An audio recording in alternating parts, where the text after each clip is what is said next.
Welcome to my another vlog. আমি চলে গেছিলাম শান্তিপুর ঘনদের বাড়িতে, কারণ আমি কোনোদিনও রাস দেখিনি, তাই বেরিয়েছিলাম রাস দেখতে।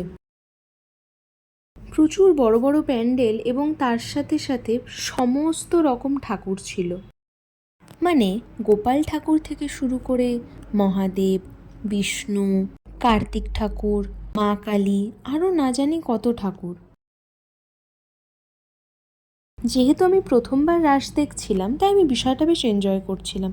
অনেক বড় বড় প্যান্ডেল, অনেক লাইটিং, খুব সুন্দর লাগছিল। এর মধ্যে সব থেকে ইউনিক যেটা দেখলাম সেটা হচ্ছে এই ডার্ক চকলেট আর হোয়াইট চকলেটের মূর্তিটা। আমি যেই সময় বেরিয়েছিলাম সেই সময় অলমোস্ট সব জায়গাতেই পুজো শুরু হয়ে গেছে।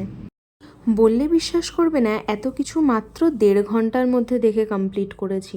আর এই মন্দিরটাতে লাইটিং তেমন ছিল না, কিন্তু চারিদিকে মোমবাতি ছিল, যেগুলো এই দেখো এইভাবে ধরানো হচ্ছিল।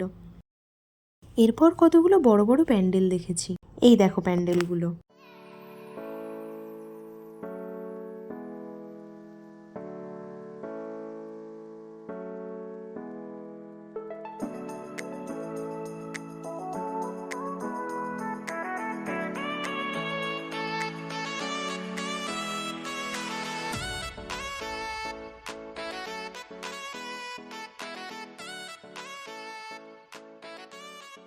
ঠাকুর দেখে বাড়ি ফিরলাম।